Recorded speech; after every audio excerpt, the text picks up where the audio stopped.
Salut les replayers, on se retrouve pour une nouvelle vidéo. Le PSG qui enchaîne, le PSG qui fait le 4 sur 4 en Ligue 1, le PSG qui caracole en tête du classement, le PSG qui bat le Stade Brestois 3-1. C'était là aussi un match de Ligue des Champions pour le PSG. Ça monte en régime au niveau des adversaires et ça confirme Anderson. Bah écoute, hein, j'ai l'impression que vraiment tout va bien au Paris Saint-Germain depuis le départ d'un certain joueur. Hein, je vais pas dire son nom, et que vraiment cette équipe est retrouvée. Hein, il y avait pas mal d'absents ce soir, mais malgré tout, c'est une victoire une fois de plus du collectif. Donc bravo à Luis Enrique pour ce qu'il est en train de faire. Et je pense qu'on va vivre un débrief très intéressant parce que Femi va peut-être faire son mea culpa sur quelques joueurs. Wow. Allez, c'est parti, on envoie le générique.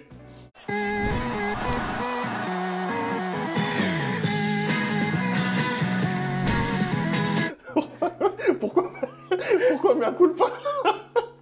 Non, il faut qu'il nous explique pourquoi mea culpa. Non. Je nous demander pourquoi mea culpa. On va parler. On va discuter. On va discuter. Allez, on commence le débrief. C'est vrai que ça a été un match globalement bien mené par le Paris Saint-Germain. Déjà, moi, au niveau de la compo, par rapport, c'est vrai, il faut le dire, à la trêve internationale, il y a eu des choix qui ont été faits de la part de Luis Enrique. Il a conservé déjà son attaque titulaire. Barcola, Dembélé, Asensio, c'est l'attaque qu'on voit depuis le début de saison. Ça fait mal pour un certain joueur. Ça fait mal pour RKM, ça c'est clair. Au milieu du terrain, il a du coup innové, puisque ni Warren n'était là, ni Vitinha. Il a mis Kangin Lee et Fabien Ruiz. Je te l'avais dit, hein. Je te l'avais dit qu'on en a parlé la dernière fois. Je t'ai dit que ouais, moi je voyais bien Kangin Lee et Fabien Ruiz titulaire. Ouais, tout à fait. Et en défense, c'est peut-être là la plus grosse surprise. Il a associé Beraldo à Milan Skriniar. Milan Skriniar qui revient d'entre les morts. Milan Skriniar qu'on pensait, voilà, qui avait déjà composté son billet pour l'Arabie Saoudite, mais qui est bien là, titulaire ce soir. Anderson, toi, qu'est-ce que tu as pensé globalement de la presta des Parisiens avant que je donne mon avis? Un Paris Saint-Germain dominateur, qu'est-ce que tu veux que je te dise, Femi, hein? Vraiment, j'ai l'impression que tout va bien pour vous cette saison. Hein? Je pense que tu vis des week-ends assez paisibles, hein, où tu es tranquille, tu regardes ton équipe dans ton fauteuil, et tu vois des buts, hein, et tu vois de la domination. Hein, une équipe parisienne, là, ce soir, encore qui rentre très très bien dans son match, hein, qui fait les efforts, qui récupère le ballon très très très haut. Hein, cette manière de jouer de Luis Enrique, hein, malheureusement, qui ne concrétise pas ses actions et qui se fait tout de suite punir dès la première sortie brestoise avec ce penalty concédé assez bêtement de la part de Nuno Mendes. Hein. Je pense que voilà, c'est limite une faute professionnelle. Hein. Je pense que j'ai revu l'action, il n'y avait vraiment pas de danger. Je pense qu'il aurait pu le laisser et voir ce que ça donne, mais bon, il a fait la faute. Mais malgré tout, ils prennent un coup sur la tête, le Paris Saint-Germain, mais ils arrivent à se relever. Et c'est ce que je te dis depuis la saison dernière, pardon. Une équipe qui ne se laisse pas abattre. À chaque fois qu'elle prend un coup, elle se relève, elle va chercher. Et bien évidemment, c'est arrivé, hein, parce qu'ils étaient beaucoup plus forts sur ce terrain. Ils ont récupéré un ballon super haut. Asensio, il dépose un ballon. Mais moi, je te dis, je comprends pourquoi il le met dans cette position de numéro 9. Parce que dès qu'ils ont des ballons en transition, il fait le geste juste. Il dépose ce ballon sur la tête de Dembélé, apparemment qui est devenu un serial buteur de la tête. Hein, 2 buts en moins d'une semaine. Hein, c'est incroyable. Et en plus, une belle tête, hein, parce qu'il croise vraiment, il met cette tête piquée qui est croisée. Paris Saint-Germain revient dans son match. Et après, petit à petit, il retrouve la maîtrise du ballon. Ça déroule et en deuxième mi-temps, ils ont fait ce qu'ils avaient à faire, tu vois. Ils ont fait ce qu'ils avaient à faire, toujours avec ce pressing très très haut. Moi, j'aime beaucoup la manière dont ils récupèrent les ballons, parce que ce soit sur le premier but ou que ce soit sur le dernier but, le troisième but, avec la passe de comment il s'appelle, de Doué sur Colomani, hein, qui rate son face-à-face. Et que Dembélé arrive à suivre. Je trouve que le Paris Saint-Germain récupère vraiment des ballons très très très hauts. Ils gênent beaucoup leur adversaire. Donc un match rondement mené pour les Parisiens. Qu'est-ce que tu veux que je te dise? Je suis jaloux. Quand je te vois ton équipe jouer au football et quand je vois la mienne jouer au football, ben j'ai mal. Voilà, j'ai mal. C'est ça que tu veux que je te dise? J'ai mal. Voilà, j'ai mal qu'en 2024, ben, le Paris Saint-Germain joue mieux au football que le Real Madrid. Voilà. Écoute, oui, on joue très très bien au football, on va pas se mentir, on va pas se plaindre. C'est vrai que voilà, depuis la fin du mercato, on entend beaucoup cette petite musique. Oui, l'effectif du PSG n'est pas assez fourni quantitativement, même qualitativement. On a l'impression que voilà, c'est le PSG le plus faible depuis 10 piges. Voilà, c'est ce qu'on entend beaucoup. Mais quand je regarde les prestations sur le terrain, bah, je suis en train de me dire que c'est peut-être le meilleur PSG qu'on a vu depuis 10 ans, justement, parce que c'est un PSG. Honnêtement, sur les 15 premières minutes, moi j'ai trouvé les relais, etc., qu'on a dans le jeu, c'est magnifique. Honnêtement, on se régale, on se régale. Et en fait, il manquait qu'un but dans le premier quart d'heure. Parce que sincèrement, si on marque ce premier but, ça peut faire très très cher pour Brest. Franchement, ça peut faire très cher. Après, voilà, il y a pas mal de choses à noter quand même dans ce match. Parce que déjà, sur cette attaque, donc Barcola, Asensio, Dembélé, il y a beaucoup à dire. C'est vrai que Ousmane Dembélé, bah, pour moi, c'est l'homme du match. Bien sûr, il a été au four au moulin. Ce qu'il nous a proposé encore aujourd'hui, c'est exceptionnel, vraiment. Il commence à être de plus en plus régulier, vraiment. Il commence vraiment à régler la mire en plus. Ça commence vraiment à devenir dangereux parce qu'un Ousmane Dembélé, avec cette faculté d'élimination, qui commence à cadrer ses frappes, qui commence à prendre les bonnes décisions aux abords de la surface de réparation, ça peut vraiment devenir un joueur très, très, très dangereux. Ce soir, il finit avec 2 buts. Il sent bien les coups. On le voit en plus, c'est déjà son 2e but de la tête cette saison. On le voit vraiment de plus en plus se projeter dans la surface de réparation. Tu parlais du raté de Randal Kolo Muani. Il suit très très bien l'action derrière. C'est magnifique ce qu'il propose. On retrouve aussi la complémentarité avec Achraf Hakimi parce que c'est vrai qu'en deuxième moitié de saison, on l'avait un peu perdu, je trouve. C'était une des grosses satisfactions l'année dernière en première moitié. Et là, on retrouve la connexion Hakimi-Dembélé et vraiment le début de saison globalement d'Ousmane Dembélé, il est vraiment très très satisfaisant. Après, pour parler un petit peu de Bradley Barcola, parce que c'est lui qui était... Parce que tout à l'heure, tu as parlé de l'attaque, mais moi, j'aimerais savoir un peu ce que tu as pensé de son match à Bradley, parce que je pense que ce soir, il a été un peu en difficulté. Oui. Après, voilà, Bradley Barcola, il a beaucoup vécu là en 2 semaines. Il a grandi, il a découvert Clairefontaine avec ce but exceptionnel. Extrasonique. Voilà, je sais même pas comment on peut dire ça. Même pas, supersonique. Vraiment un but qui lui permet de rentrer dans l'histoire de l'équipe de France. Ça fait peut-être un petit peu à digérer. Et puis même, je pense, physiquement, tout simplement, c'est lourd. Tu enchaînes. Donc, effectivement, peut-être qu'il y a un petit peu de fatigue. En tout cas, ce soir, ce qui m'a frappé chez lui, c'est techniquement. Il ratait pas mal de contrôles, de choses assez simples, finalement. Donc, c'est plus ça, moi, qui m'a frappé. Après, bon, on savait qu'il ne ferait pas 34 matchs de Ligue 1 parfaits. Moi, je m'alarme pas plus que ça. Typiquement, juste avant, tu étais en train de dire que, on s'alarme sur le fait que, moi le premier d'ailleurs, l'effectif parisien n'est pas qualitatif. Et moi, je suis pas d'accord. En fait, on s'alarme sur le fait que cet effectif parisien, pour moi, n'est pas assez fourni. Pourquoi? Parce que, je te l'ai dit, je pense que cet effectif va suffire pour gagner la Ligue 1. Il n'y aura aucun souci là-dessus. Mais je pense qu'il est peut-être un peu trop tôt pour t'enflammer et dire que tu as l'impression que qualitativement, c'est le meilleur effectif parisien depuis 10 ans. Quand, justement, les grandes échéances ne sont pas encore arrivées. Je pense que cet effectif parisien, justement, on va pouvoir le juger dès mercredi en Ligue des Champions. Moi, je parlais vraiment en termes de jeu. Oui. Non, mais même, je pense que pour l'instant, c'est que la Ligue 1. Le Paris Saint-Germain a l'habitude de survoler la Ligue 1. Peu importe la manière dont ils jouent, ils ont l'habitude de survoler la Ligue 1. Après, on a un entraîneur qui joue au football, donc c'est normal que le football qu'il propose en Ligue 1 est beaucoup plus attractif. Maintenant, est-ce que en Ligue des Champions, on va voir ce football-là? Là, ça, c'est une chose. Et puis maintenant, là, tu es en train de dire que Bradley Barcola, il était un peu moins bon. Tout simplement, c'est aussi du fait de l'effectif. Parce qu'aujourd'hui, je ne vois pas qui dans l'effectif est capable de le remplacer. Et quand ça va justement on va avancer dans la saison et plus ça va être compliqué parce que il est jeune. Il n'a pas encore le physique nécessaire pour pouvoir enchaîner le nombre de matchs qu'il va subir cette année. Et il va avoir des passages où il sera très très bon, mais il va également avoir des passages à vide. Et c'est en ça, du coup, que les gens qui sont un peu sceptiques comme moi, on parle d'effectif. Parce qu'en soi, quand tu as un joueur comme ça qui faiblit un peu, il faut pouvoir le remplacer. Aujourd'hui, je suis désolé, à gauche, si Vinicius est moins bon, tu as des solutions. Malheureusement, les solutions sont déjà sur le terrain, à savoir Mbappé ou Rodrigo, mais tu as des solutions pour pouvoir le suppléer. Aujourd'hui, au Paris Saint-Germain, si tu perds Dembélé ou Barcola, c'est compliqué. C'est-à-dire que si, comment dire, les deux font un match moyen, bah, c'est compliqué pour toi. Tu vois, aujourd'hui, Barcola fait pas un mauvais match, un match moyen. C'est Dembélé qui a pris la relève. Les autres fois, c'était Barcola qui faisait un très bon match. Donc, c'est en ça qu'on est inquiet quant à l'effectif parisien. Mais qualitativement, en tout cas, en termes de football, ça joue au foot. On n'a jamais dit le contraire. Mais moi, j'attends quand même de voir ce que ça va donner en Ligue des Champions pour dire si oui ou non,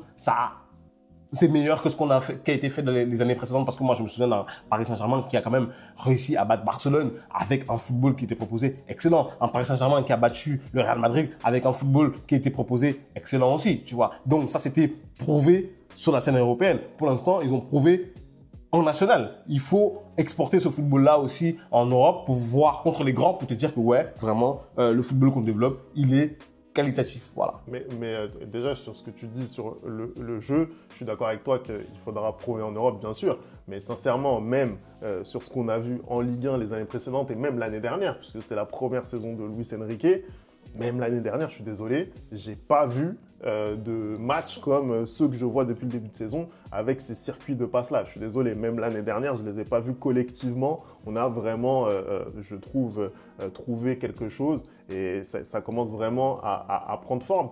Après, sur Barcola, je pense que dans l'esprit de Luis Enrique, bah, le remplaçant naturel de Barcola et Dembélé, bah, c'est Désiré Doué, parce qu'il a la polyvalence de pouvoir jouer à gauche et à droite. Désiré Doué, déjà, il faut rappeler qu'il est sorti blessé lui aussi lors de la trêve internationale. Donc, il revient. Peut-être que c'est pour ça aussi qu'il ne démarre pas la rencontre à la place d'un Barcola, par exemple. Mais à chaque fois qu'il rentre, lui aussi, il est bon. Tu vois ce que je veux dire? Il est bon. Il est décisif lors du match précédent à Lille. Même là, le troisième but, voilà, c'est pour lui. Donc, je pense que c'est lui le remplaçant naturel. À voir s'il arrive à s'imposer un peu plus encore dans la rotation et s'il arrive à prendre le pli des titulaires. Mais voilà, après, Luis Enrique, tu le connais, à chaque fois qu'il arrive en conférence de presse, il nous dit en gros, pour schématiser un petit peu, que tous ces joueurs peuvent jouer dans toutes les positions. Barcola peut jouer en neuf, Kanguinli peut jouer à gauche, après, peut jouer à droite. Moi, c'est une vision du football que je partage. Je suis désolé, à un moment donné, tu prends la grande période de l'Espagne, comme ça, c'était des choses possibles. Je suis désolé, tu es un joueur de football. Hein. Après, oui, je vais pas demander à Beraldo d'aller jouer attaquant, tu vois, mais je suis désolé, quand tu es dans les positions offensives, tu dois être à même de pouvoir jouer un peu partout. Avant qu'on termine, Femi, j'aimerais que tu me donnes un peu ton avis sur comment dire, les matchs de trois joueurs, Marco Asensio, Joao Neves et Lucas Beraldo. J'ai trouvé que les trois, pour moi, ce soir, avaient été un peu en dessous de leurs autres partenaires et que ça avait été un peu difficile. Qu'est-ce que toi, tu as pensé en tant que supporter parisien? Comment tu as vécu leur match? Écoute, Beraldo, déjà, je trouve que par rapport au match qu'il nous avait livré face à la Real Sociedad, où je l'avais trouvé vraiment inspiré, notamment à la relance, bah, là, en ce moment, même dans ce registre-là, je le trouve pas très bon. Je le trouve pas très très bon. Après, je trouve qu'il a une certaine intelligence, notamment quand il doit jouer les duels en 1 contre 1. Je le trouve plutôt intéressant. Mais dès qu'il y a une histoire de vitesse, dès que l'attaquant prend un petit peu de vitesse, ça devient très compliqué. Donc, c'est pour ça que je suis vraiment mi-figue, mi-raisin sur Beraldo. Je sais pas vraiment comment me positionner. Ouais. J'avais trouvé vraiment sa deuxième moitié de saison l'an passé intéressante. On s'attend à ce qu'il monte en puissance parce que voilà, maintenant il est adapté, etc. Et c'est compliqué honnêtement sur ses apparitions. Donc pour moi, c'est un match moyen de la part de Beraldo. Tu m'as posé la question de Joao Neves. Première mi-temps un petit peu plus discrète de la part de Joao Neves. C'est pas pour autant que je l'ai trouvé mauvais, clairement, parce que il a toujours le pied qui traîne pour récupérer des ballons, toujours cette intelligence, toujours le travail de l'ombre pour João Neves. Mais par contre, et c'est ce qui a changé en deuxième mi-temps, c'est le côté offensif. Il a réussi enfin à être dangereux. On a retrouvé le João Neves qu'on avait vu lors des précédentes rencontres. Donc, je dirais, voilà, c'était un démarrage diesel pour João Neves. Mais malgré tout, je trouve, dans l'ensemble, c'est un bon match pour João Neves. Et pour terminer, Marco Asensio. Et puis pour Marco Asensio. Le nouveau numéro 9 du Paris Saint-Germain, parce que apparemment votre entraîneur estime qu'il est meilleur que Randal Kolo Muani. D'où mon mea culpa. D'où mon mot mea culpa. Est-ce que ce soir, tu peux enfin dire que Randal Kolo Muani n'a pas les moyens pour être numéro 9 au Paris Saint-Germain? Je le dirais absolument pas, parce que l'entrée de Randal Kolo Muani, je trouve, est bonne dans le jeu. Mais pour revenir sur Asensio, puisque tu me poses la question sur Asensio, j'ai trouvé, en fait, le problème avec Asensio, si tu veux, c'est que c'est pas un numéro 9 de métier. Et je pense que dans ce match, typiquement, dans cette configuration de match où tu as eu un Brest qui défendait quand même extrêmement bas, même si il se projetait très bien lors des transitions offensives, mais il défendait quand même vachement bas. Les deux lignes de 4, elles étaient vachement opaques. Dans ce type de configuration-là, je trouve qu'un vrai numéro 9, c'est peut-être ce qu'il a manqué au PSG pour pouvoir marquer les buts plus rapidement, tu vois. Et on voyait un manque de présence, en fait, dans la surface côté parisien. Et ça, malheureusement, bah, c'était peut-être à Asensio d'être là. On l'a vu en retard, notamment sur les centres là d'Hakimi. Ouais. On voyait qu'il lui manquait quelques centimètres. Il a eu aussi un face-à-face où il s'est jeté et où Bizot fait l'arrêt. Mais voilà, je trouve que dans cette configuration de match-là, le profil d'Asensio, ce n'était pas forcément celui qui convenait le plus. Après, tu l'as dit tout à l'heure, Marco Asensio, avec un ballon, voilà, c'est la régalade, on ne va pas se mentir. Il est très, très à l'aise techniquement. Il joue juste, donc ça, il n'y a rien à dire. Mais je pense, le profil, ce n'était pas forcément celui qu'il fallait. Typiquement, tu vois, un Gonzalo Ramos, par exemple. Tu vois, c'est ce que j'allais te demander. Tu vois, tu montes les mots de la bouche. Je pense que typiquement, dans l'esprit de Luis Enrique aujourd'hui, s'il avait été disponible, je pense que c'était un Gonzalo Ramos qui allait jouer à la place de Marco Asensio. Mais encore une fois de plus, c'est pour tout ça pour dire que dans mon esprit, et je pense dans son esprit, il ne compte pas sur Randal Kolo Muani comme numéro 9 titulaire de l'équipe de France, du Paris Saint-Germain, même si il fait des interviews où il laisse paraître qu'on va avoir un autre Randal Kolo Muani. Je pense qu'il pour l'instant, il ne lui accorde pas encore sa confiance. Voilà. Oui, clairement, il n'a pas encore la confiance totale de Luis Enrique. Juste avant de terminer, je voudrais quand même parler de Kangin Lee et de Fabian Ruiz, parce qu'au final, c'était les deux nouveaux au milieu de terrain. Très bon match pour moi, pour les deux. Très bon match pour les deux, et notamment Kangin Lee, parce que moi, je dis la vérité, Kangin Lee, j'étais archi hypé quand il est arrivé l'an passé. Archi hypé, j'ai été déçu. Vraiment, je suis tombé de très haut. Là, en ce début de saison, il commence. Chaque fois qu'il a l'opportunité, chaque fois qu'il a l'opportunité, vraiment, il est tranchant. Il a déjà marqué d'ailleurs cette saison. C'est lui le premier buteur de la Ligue 1 cette année. Il a 2 buts déjà cette saison. Et effectivement, déjà 2 buts. Et c'est vrai que là, techniquement, quand même, c'est très très fort. Très très fort. Voilà, il nous fait des passes qui cassent les lignes. Donc il est vraiment consistant, Kangin Lee. Et je ne le pensais pas d'ailleurs qu'il pourrait être aussi consistant dans ce milieu à 3. Tu vois, je le voyais peut-être un peu plus haut sur le côté droit. Mais très consistant dans le milieu à 3. Et puis Fabian Ruiz, voilà, on sait que on a deux Fabian Ruiz. On a deux Fabian Ruiz. Fabian Ruiz Espagne, Fabian Ruiz PSG. Et là, ce soir, on dirait qu'on a eu Fabian Ruiz Espagne. Voilà, on a pilule bleue, pilule rouge, j'ai envie de dire. Et là, aujourd'hui, vraiment, on a eu le Fabian Ruiz. Quelle frappe. Voilà, c'est exceptionnel, vraiment, cette frappe. Match.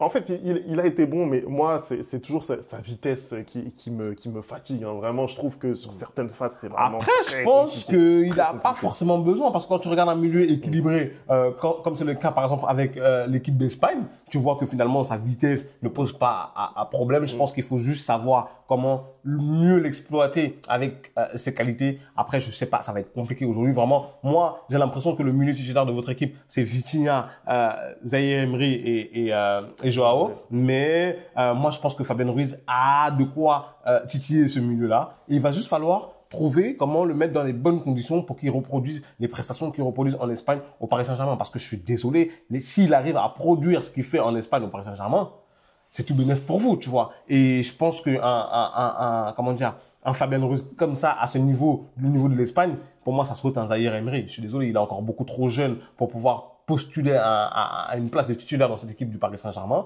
Et quand il y aura des matchs importants en Ligue des Champions, tu auras besoin d'expérience. Voilà. On verra ce que ça va donner. Moi, j'avais prédit un Warren qui quitte l'équipe type en fin de saison. On verra ce que ça va donner. Merci d'avoir regardé cette vidéo. On n'oublie pas les bonnes habitudes. Le replay foot. La semaine prochaine, comme vous le savez, c'est la Ligue des Champions. On aura l'occasion de faire un avant-match sur le premier match des Parisiens dans cette nouvelle Ligue des Champions face à Gérone. Et donc, nous, on se retrouve très très vite pour une nouvelle vidéo. Ciao!